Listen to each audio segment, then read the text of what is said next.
to my cafe, my Pet Info Cafe. Pour yourself a warm cup of coffee or tea and let's chat about our love of animals.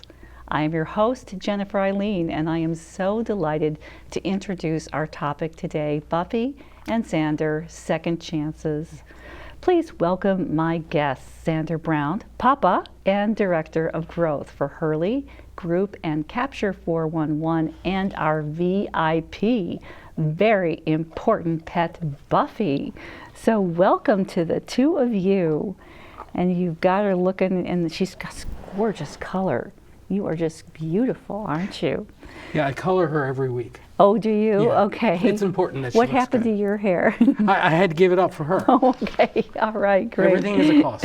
Great. Well, Buffy is such a star because you write about her all the time. Actually, she writes. And when you're writing your blog on LinkedIn about your orals coaching and life in general, she is just the star of all of those blogs. It's funny, she inspires me in ways that I never thought I would. I used to write about my kids this way, and then until they got tired of me doing it. And I had to find another muse, and she came around. That's right.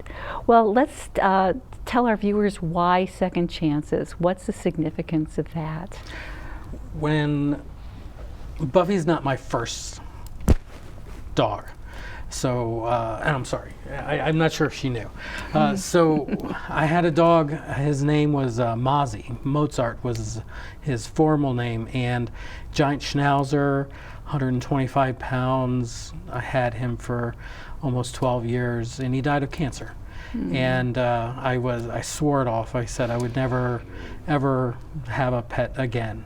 And at the time after he passed away, my father passed away, my mother passed away, I ended a marriage, and so it was me trying to figure out how to start over. And I happened to be in a hiking club, and somebody said that this majestic creature was unruly, uncontrollable, aggressive, vicious, hates everything, and she's part pit bull. And the lady said, I'm going to take her to the pound. And we all know what happens to a pit bull if they're told they're aggressive. So I couldn't let that happen, and all of a sudden I had a puppy. So it was exciting, and she dropped her off on a Friday, and by that Saturday I was writing a contract up to say she's mine. That's interesting. I'd like you to talk more about the contract. What did you use to compose that, and how did you come up with that, and how did you present it to her? That's a very interesting concept. Well, it was owned by somebody else. So the goal was to make sure that nothing could happen. She couldn't be taken away from me again. Mm-hmm. I had already had something taken away, and I didn't want that to happen again. So I worked in litigation consulting for years, and I had access to attorneys, and I just reached out to one of my closest friends, and I said, can you write something up and put this together so I can make sure that she's mine, and no matter what happens to me, she stays in the family. So he did. Okay, wonderful. Well, that was something new for me, but it made a lot of sense when you talked about it, just in terms of really solidifying the ownership and, the accountability and your choice of that. And it was so quick that you made that decision. What led your heart to do that? I was in a condo with my daughters, and one daughter had already moved out. So I had my youngest daughter, and she came in, and she was a little tentative, but I went to bed, and I didn't want to push her to do anything. And in the middle of the night, she was there next to me, right next to me, leaning up against me, and asleep. And I was like, nope, she's never going to leave my life.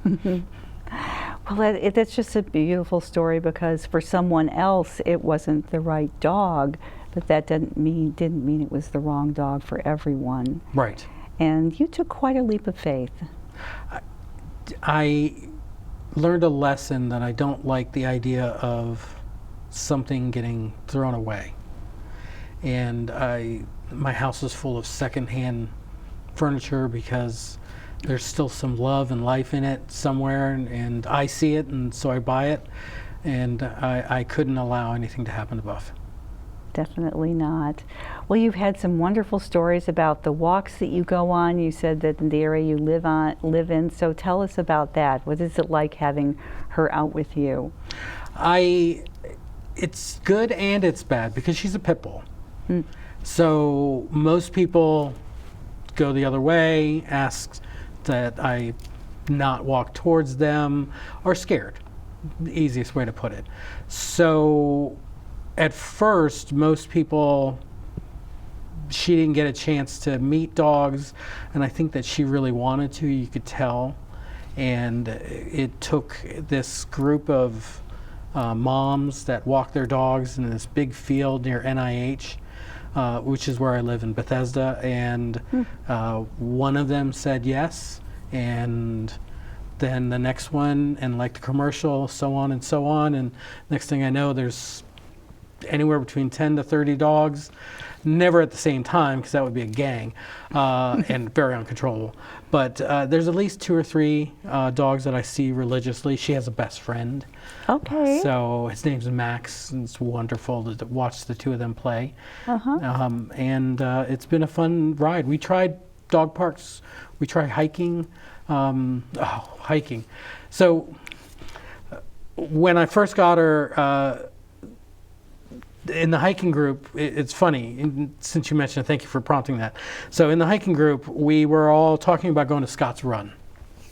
It's in Virginia here. And then Buffy happened, and I didn't go with them to Scott's Run.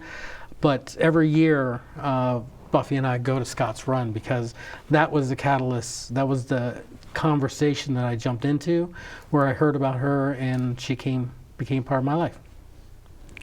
That's right. That's significant as well. One of your blogs, you talked about sort of the breed discrimination in introducing her. Can you tell us about that and how you dealt with it? Most people are scared. The ones that aren't, they always ask a lot of questions. What is she? And my answer is always, she's 100% Buffy. And they're like, is she pit bull? And you have to tell her, yeah, I've had 2 DNA tests done. She has a percentage of pit bull in her. She has an equally percentage of Chihuahua in her. So I know. I know. Oh, really? She's too pit. What? I know. Well, and there's a couple of other ones. But still, the truth is, people are scared. There's a fear of bully breeds, I think, across the board. And I believe it's unjustified. And I believe that it has more to do with the owners than the actual puppies. Well, right? that's not the first time that's happened. Yes. When we see feet of the cameramen. It's all right, sweetie. So people like to breed them and train them to be aggressive, and they do terrible things to these animals. And they're the sweetest dogs in the world. Helen Keller had a bully.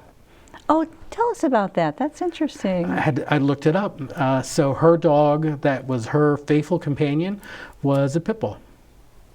And that would have functioned also as a guide dog. I don't know, but I would assume that. Yeah. It was her, companion, her compadre, definitely protected her. They were known as dogs that were, I don't know if they were the ones called nanny dogs, but they were known for that. They protected families. They're loyal. They're incredibly loyal. Well, Buffy, except if somebody has a treat, then she'll forget about me in a heartbeat. Well, you've also talked about, I know one of your recent blogs was, I think it was about Max, and Max was having a bad day. Can you tell us about her, her cool, how she handled that? And you wove it into like a lesson for humans getting along. And this was Max's human, Sarah. So she noticed it first. Max, she got very worried because Max got upset. Buffy she's 65 pounds. So when she wants to play and somebody else doesn't, it's a 65-pound animal that's like, let's play. And she is very adamant about playing, and she's very outgoing that way. So she likes to do this little thing where she grabs Max by the back leg when he tries to get away, to say, nope, you're not going anywhere. And I know it sounds terrible, I'm painting her out to be vicious, but it's cute.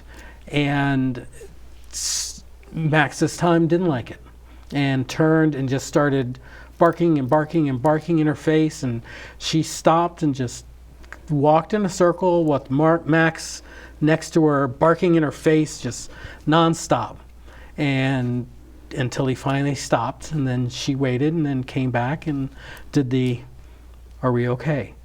So it's amazing watching her handle stressful situations.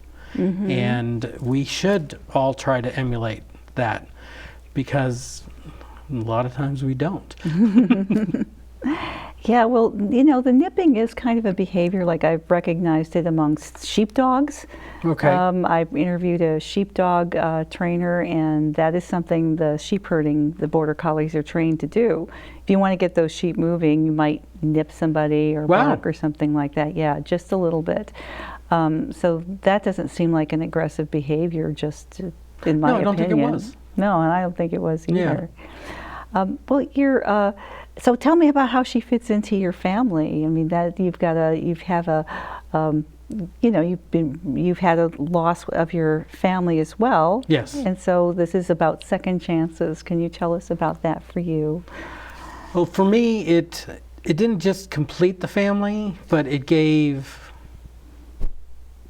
We had her trained as a service dog for my daughter. And the main reason was she's so large, it was hard to get her into a condo. So I was like, let's have her trained for something. And she's very good at recognizing it, though it doesn't happen often, but she recognizes it in every person. So when she notices that there's heightened emotions, she will respond in a very positive way. And I think that's the training that I see when Max was being aggressive. He wasn't being aggressive. I don't want it to come across like he was going to do anything terrible. He was mad. Yeah, everybody's we all a bad get mad. day. Yeah. Exactly. And he just needed a moment to go, okay, I'm good. And they played again. But for the family, she came in and became integral to getting my daughter to feel included. Because in a situation when a family splits up and you have a young child, it's hard for them. It's harder for them, I think, because they're still young and they haven't developed their emotional responses. They don't have the emotional intelligence yet. They do have, but they don't have it at the level that they can handle stress of that level. And it is stressful. So she came in and didn't replace, but just helped mold the family together. I like that, mold. That's really beautiful, because when anyone becomes part of a family, a pet becomes part of the family. That's part of the dynamic. That's part of the Yes. Yeah. It's amazing. My daughter has a cat. Same thing for her. She needed that replacement, that emotional support. I think that most people, when they get a pet, it's usually because they feel like there is something short or missing in their life, and this dog can fill it, or this animal can fill it. I don't know if that's pressure you're supposed to put on an animal, but I think most people do. We all do. We need to lean. We're a social creature, and when we don't have that, especially in 2020, if we don't have that support group, we need to find something that will give it to us. And Buffy fits that mold. Well, it's really something that so many people go through pet loss. I mean, if you have a pet, eventually, we outlive them. So can you say more? Hi, hello there. So can you say more about, just finding a opening in your heart for someone new to come in? I don't know how to talk about it because I don't talk a lot about it. Mozzie was my everything. He He was. And I was sure I would never have another pet in my life because I couldn't, personally, I felt I couldn't handle that kind of an emotion. But I think at the end of the day, what we found out was her need to have a home was more important than my need to be alone. And from that, we were able to come to an understanding. So I guess that's the easiest way to put it. We have a contract of our own. Oh, okay, I see. Yeah, I think that's true. I think that's true. I think that we do develop that. But you know, you were so spontaneous in your decision. And you know, I always like to know for people, you know, did you go to a rescue? Did you decide that you went to a rescue and why? Or some people go to a breeder because they want a particular type of dog. But this was just, you know, synchronicities. This was just the stars aligning and you being in the right place at the right time. My oldest will say that it's because I'm a sucker. And the second, my goal is to help no matter what it is. So the second that I knew that she needed help, there was no way I could turn away from it. And the truth is, she's probably right. And I think Buffy knew. I think Buffy said to that lady that was giving her up, you should write in this group. I think Buffy's the one, she orchestrated it. Oh, really? Yes. Ah. She's that smart. She's the one who writes all the articles. You write all the articles, don't you, dear? Yeah. Well, to tell a little truth, she was really doing a romp with the dog we just interviewed, who's who's our January episode, Ash, and I don't think they'd met before. No.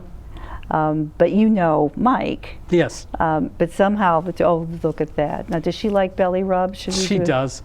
Should we do one? No. No? Because then she'll say, where's my treat? Oh, okay, okay. It's all... She'll be fine. It's all linked. It's all related. It's controlling, and I totally get it. Okay, great. Yeah, but they just hit it off immediately, and they got, yeah. Think about it this way. I think animals teach us how to be better humans. Okay. And their reactions, I think, are the most... I watch her meet somebody new, a dog, another dog or a human, and she doesn't like it when somebody goes over her head. But if somebody is able to go under and just present themselves, she'll react well. With dogs, I think there's something about it. There's a sniff, there's a tail wag, there's something, and she's all in. It's an automatic. Okay, we're best friends now. And she treats that way. She treats every dog that way. Even the ones that growl and snarl at her, she's still walking up to them. You look like fun. Let's be best friends. So Mozzie was the same way, and I think that I don't know if I emulate it, but I think it's important. Always be friendly. Friendly is so much easier to work with in life. Well, that's really a special gift that she has, and she's, you know, just, you know, kind of came to you at the right moment, and you had the right view. But, you know, you really could have chosen to say, no, I don't want to be hurt again. I don't want another dog. Maybe in my personality or somebody else's, you could, but I guess I couldn't. Yeah. Yeah. Well, thank you for that. I'd love to know what she thinks. If she were going to tell us what she thinks about you, what would she say now? She would ask me to stop eating so many beans before bed. That would be my guess. Other than that, I think that she guides me often. I take her for a walk, and I try to say that we're going for a walk, but it's her walk. She's cooped up in the house all day, so we go where she wants to go. So she is my adventure tour guide, I guess is the best way to say it. She will take me to areas that I haven't been to in the city, and because something smells right for her, and for me it's something to look at. I try to see the world through her eyes for the most part, and I think it's amazing. There is so much to see. Well, that's just one of the beauties of having a pet and having an animal. And since we're talking about second chances, can you talk about your family dynamic? Because you go from, you know, being a couple and having a family, and then how have you reformed around having a dog as a pet? Well, when the relationship ended, it didn't end in a terrible, dragged down, horrible thing. Yeah. It was just the end of a relationship. Yeah. So their mother is still involved in our life. It's just we had to separate it and turn it into two households. So my youngest lives with me, and my oldest lives on her own. So Buffy didn't have anything to do with that part, but what she has done has given, I believe, a home for my daughter. I watch her come home and hug Buffy and play with Buffy and take her for walks, and it's that connection that I think a lot of kids in that tween area don't necessarily have, that closeness with their parents. I'm a parent. I'm yelling at her to clean her room and not destroy the bathroom, and why do you need all this makeup? And Buffy is just accepting.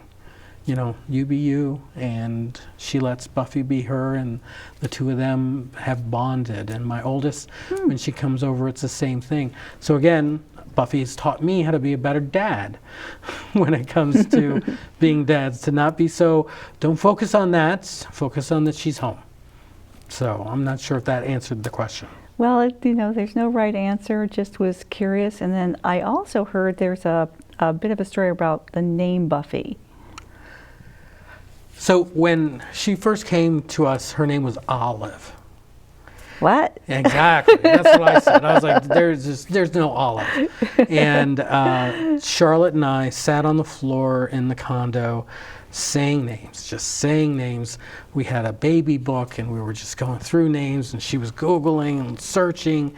And I'd always in the back of my mind wanted to have a dog named Buffy, because I go by Xander, and Buffy the Vampire Slayer, Xander and Buffy are part of the same group. I see. So to me, I was like, yes. I mean, I'm not saying I'm a fan of Buffy the Vampire Slayer, but I did name my youngest daughter's middle name is Faith, which is a character from the show, and my oldest daughter Anya, who's also a character from the show.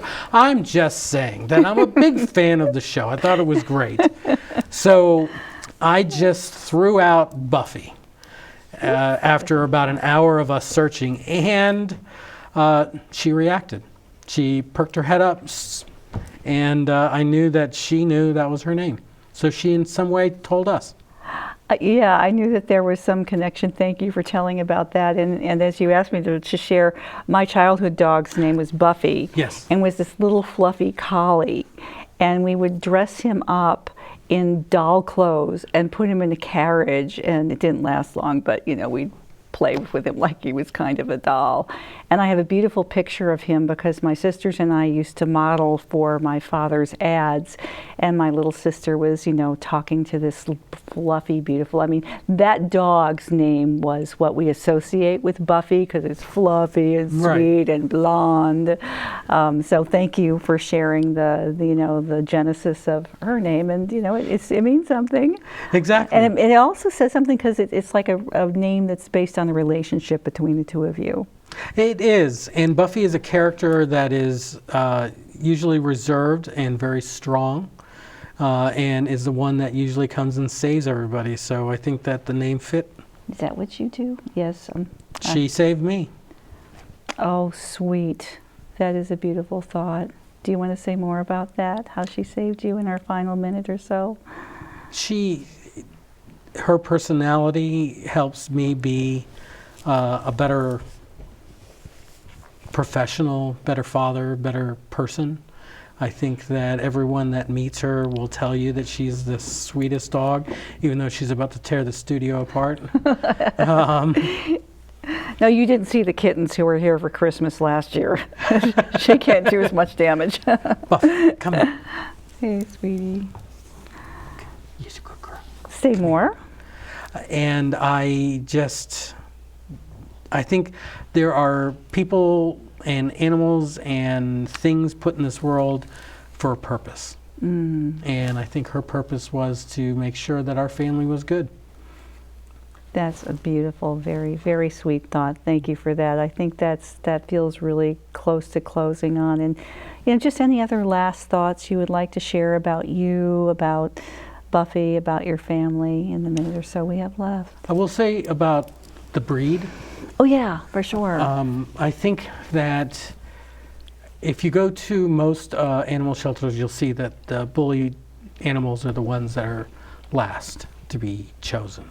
Okay, right. And I think that has a lot to do with stereotypes that are out there. I'm a single, middle-aged Asian man now, so there are stereotypes about me. There are a lot of people in the world that live their lives the way they want to live them, and there are stereotypes about them.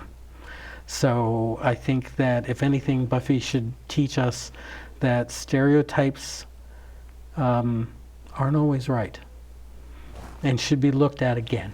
Isn't that right? Yes, you want a treat. I know you do. Dad, where's my treat? Well, thank you for that, all those beautiful thoughts. Thank you, Buffy. Any final thoughts for you, sweetheart? Oh, don't get her talking. All right, all right. And she'll just talk and talk. It's embarrassing. All right. Well, then I think that's where we'll close, and thank you so very much. Thank you. Thank you for letting me come on. Yes. Buffy thanks you too. Thank you. In the words of Chief Seattle, man did not create the web of life, but he is a strand in it. Whatever man does to the web, he does to himself. Thank you for visiting My Pet Info Cafe, where the refills are bottomless and the love of pets is limitless. The cafe is closing now, so fill up, and I'll see you next time. In the meantime, you may visit petinfocafe.com for more great information about pets.